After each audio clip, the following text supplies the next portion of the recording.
บางทีพี่น้องมองไปบอกคือเก่า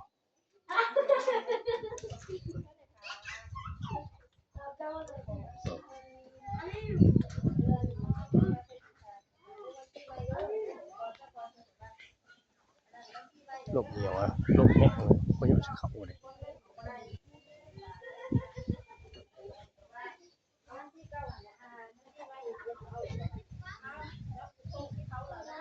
ยังจิ้มไปในร้านมันนี่อ๋อ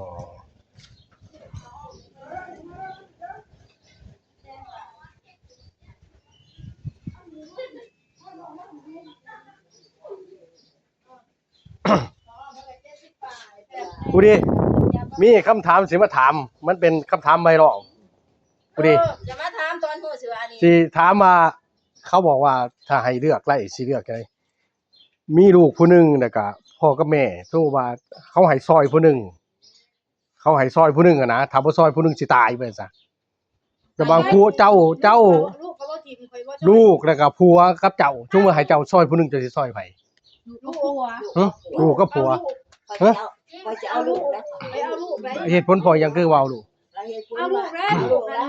เฮาออกมากับลูกพ่อกับย่าและพ่อแล้วก็แก่นี่ล่ะสิเอาลูกว่าเอาลูกสิเอาจะได้คันมาจังซี่บ่บูสมมุติว่าแม่คันมาเรื่องอะไรก็เอาไว้ซ้อมมันแล้วโอ้ต้องให้เลือกผู้หนึงเลือกผู้นึงเอาลูกเอาแม่อันนี้พ่อเฒ่าล่ะแม่จะได้พ่อ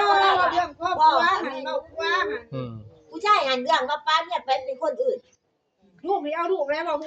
เอาลูกนี่คือผัวกับเมียนี่ชุมาป้ากันมันก็เป็นคนอื่นหัวตรงมันเป็นคนอื่นเอาลูกมันลูกมันบอกว่าตัวมันหมดเป็นนะคนอื่นมันเป็นชายเดือดเฮายังไงเดือดก็ลูกก็มาเลี้ยงชุมาผัวกับเมียนี่ป้ากันเขาก็เป็นคนอื่นแล้วผัวก็มาเลี้ยงลูกแต่ว่าเอาลูกแล้วเอาลูกแต่เชื่อว่ามีบางคนเลือกผัวบ่ข่อยสิเอาลูกข่อยก็บ่ดีเอาลูกบางคนเขาเลือกผัวเพราะจังซี่ที่เขาเลือกเพราะว่าเขาคิดว่าเวลาเขาเฒ่าแก่ไปลูกนี่สมมุติว่าผัวสักวันนึงผัวตายจากเนาะสุดท้ายบางคนก็จะเอาเมียเอาผัวใหม่เพราะว่าคู่ชีวิตเด้เข้าใจว่าคู่ชีวิตแบบว่ามีหยังก็ได้ส่วนหลายก็มีนะเลือกนั่นน่ะเลือกเอาผัว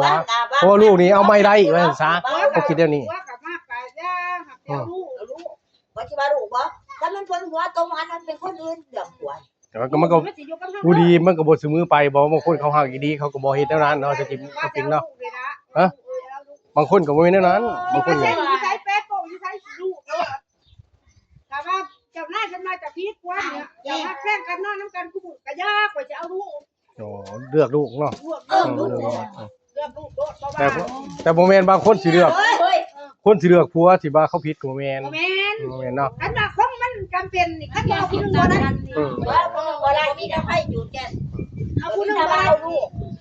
บ่ให้เอา2เอาแต่ผู้เดียวนี่จำเป็นอยู่แล้วบ่เอ้ยกับผู้เยอะแล้ว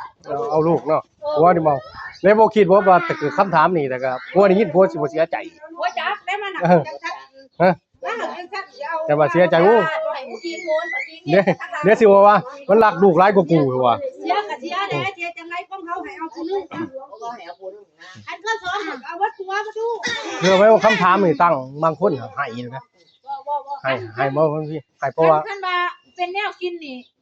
ได้แซ่บๆนี่ให้แม่กินก่อนเพราะว่าเพิ่นบ่ได้อยู่รนลูกนี่จะเฝ้ากินเพราะว่าเขายังสิใหญ่เอาเลยบ่คิดว่าลูกยังน้อยมันสิใหญ่ไว้มันยังสิใหญ่มื้อน่ะอ้าวแล้วมันบ่อยากใหญ่ว่าสไตล์ผมกินดีๆฮะกินไปมันยังเกี่ยวหาไปอ่ะมันยังสิได้กินแค่เอานั่นดีกว่าเอาให้แม่กินก่อนแม่กินก่อนนี่คันมาคือจังซี่นี่คือคันว่าแม่แน่จะเลือกเอาลูกบ่มีพ่อสิได้บ่ว่าสิเลือกเอาใครอยู่ลูกคันลูกคืออันกับลูกคือจอมกับข่อยจังสิโซนี่บ่อยากตายคันมาตายได้เปลี่ยนลูกบ่ให้ตายโอ้มันกับแต่เราเองหันแต่เราเองแล้วบ่นั่นหรอกลูกกันบ่ให้ตายบ่ให้ตายหรอกเราสิบ่าอันนี้แต่ว่าแม่นี่เลือกแล้วแม่สิตายให้ลูกอยู่อยากลูกมันอ๋อนี่เขาเอิ้นว่าความฮักบ่มีผู้แดนเนาะ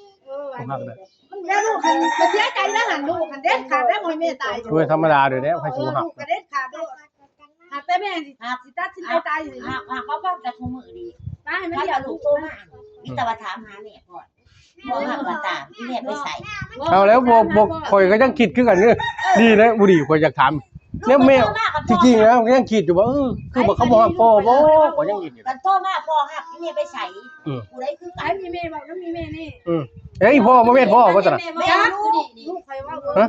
เว้าอยู่นำพ่อก็ไว้ก่อนหน้านี้ แค่อันนี้เป็นอันนี้ เรื่องลูกได้แต่ละคนพ่อฮักอะหนู พันน่ะเป็นแม่ แต่ละคนอย่างนี้นะแม่ไปใส่ น้ำบ่อนน่ะก็น้ำบ่อนแม่น้ำบ่อน กันเฮาฮักกับเฮากระทับอยู่แล้วพ่อไปใช้เขาก็ทำกัน แต่เบาๆแล้วมันมีความสนิทบ่แม่สนิทกว่าบ่ แม่สิได้พูดว่า ไปเลยพี่หาหน้าที่หาเรียนกันก็ได้ถามไปแม่ไปใช้แม่ทำโทรศัพท์ไม่ได้พี่ไม่ไปใช้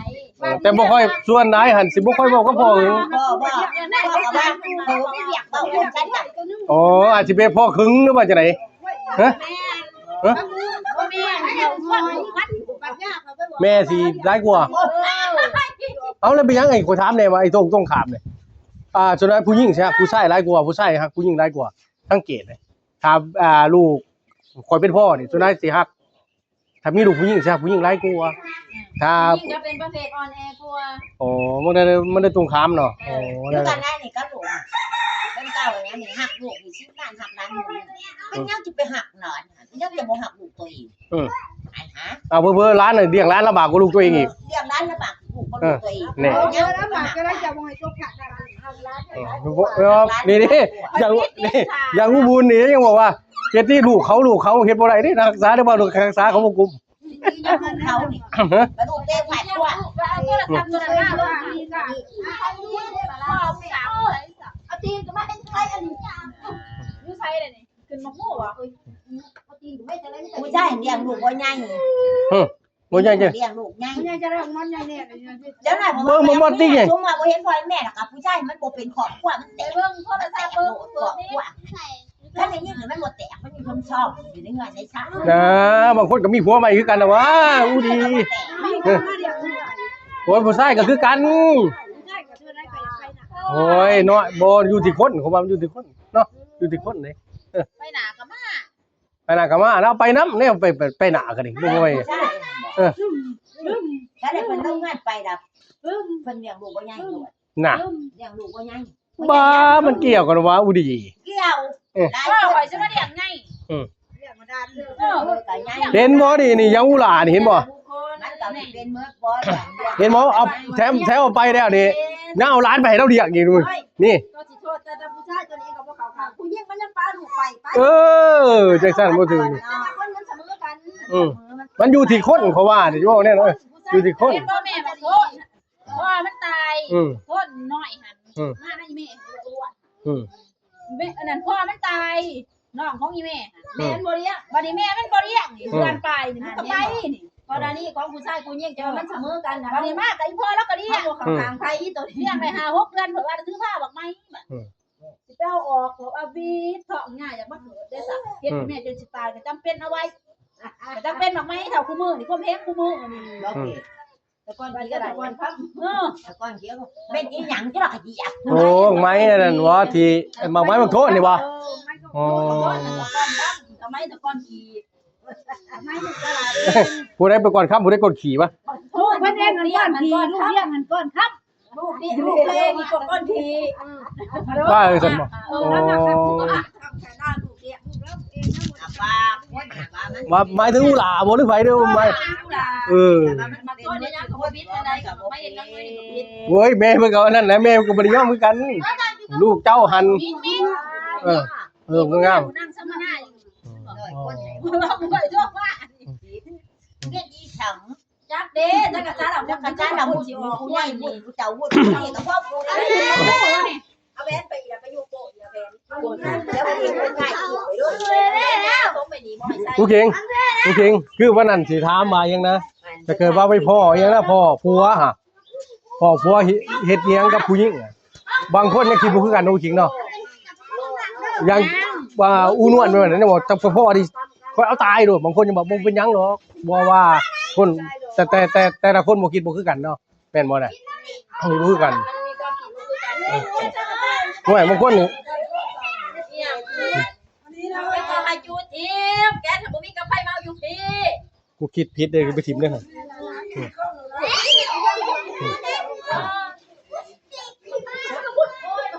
แล้วก็ฝากหายสิไปเขายังมึงเฮียน แต่บ่ยังมาติด เขาบอกเขาถามอยู่ว่าถ้าเกิดถือเลข400 ล้านนี่จะรับแดกสิเอาเงินไปเฮ็ดหยังก่อน มีได้แน่เอา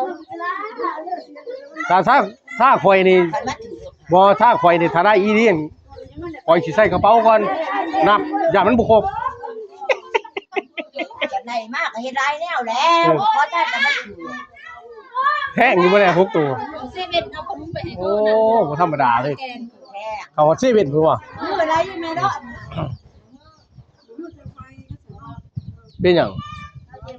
ไปสิเฮ็ดใหญ่กว่าเก่าเอาแม่แม่ไปได้อย่าทิ่มแม่ อยู่ แม่เด้ อยู่ อ เฮ็ดอยู่ไส แก พระเจ้าอยู่แก่ อืม พระเจ้า โอ้เรามาเฮ็ดอยู่นี่ตลอดเนาะ เฮ็ดยาเป็นเพื่อนแล้วไปพี่เจ้าข้า ท่ากับไปซอยอยู่ เฮ็ดแล้วมาแล้วก็มากินเทศอยู่หั่น แล้วเราทุกทุก เบิ่งบ่ทันน่ะทุนจ้ะไปสิเฮ็ดใหญ่กว่าเก่าเพิ่นปั้นใหม่แล้วมื้อนี้เพิ่น เฮ็ดอีหยังเนี่ยตุน พระเจ้า โอ้ นอนแก้ ภาคนั่นเลย เราทุ่ง คือจะเก้าหลายปีแล้วนี้ แม่ๆน้องไม่ได้เห็นงามนะเฮ็ดให้งามเลยเออ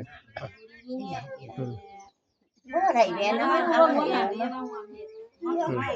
นี่ว่าให้อูวัน โอ้บ่ธรรมดาเฮ้ย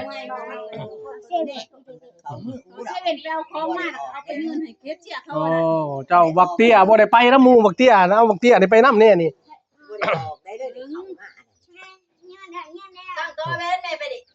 บ้านทั้งไปกินบ่ให้ใช้ แม่นี่เป็นเงินบ่เป็นคำผมข่อยก็ได้เสียสิสั่งมาไปใช้บ่ ก็คอยนี้เอาให้กินนี่เอาถ้ามึงบ่มีผัวใช้สวยยังบ่ได้ใช้อีกตุ่มรู้ก็ยังบ่ติดใจแล้วมัน มี บ่ ผัวผัวใช่ บ่มีบ่ได้พูดให้ โอ้เอาให้เรามีผัวบ่ เอาให้มึงซาไปใช้มึงกูสาว โอ้ มาแล้วให้บังบูบังใช้สอยมึง ย่าง ใช้ บอก ถามใช้แม่ใช้สอยมึงจ้ะ อ๋อยินดีกูก็ถอยอยู่ ไปหันพันแม่เฒ่ามอดคือนี่ มันมาจะได้ กินเก็บผักกับเบ็ดกินเด้อบ่ได้ดีเด้อจ้า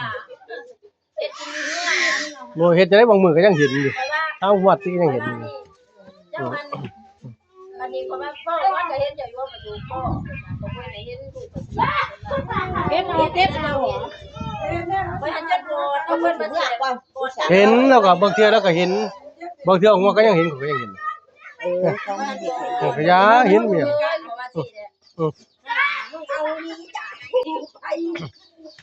บ่ถามเหรอนี่สักจิมบ่ถามหาเลยของเราว่านี่เดี๋ยวก็ลบเดี๋ยวลบมึงเฮ้ย เลี้ยงหมูเลี้ยงไก่ โอ้เลี้ยงอยู่ไสวะหมูไก่เดี๋ยวนี่นะเดี๋ยวก็ลบนั่นไปดีๆลูก มีหมูมีเป็ดมีไก่บ่เป็นตอนข้าง มีครบทุกอย่างเลยโอ้เครื่องให้เป็นรถผู้เต็มรถผู้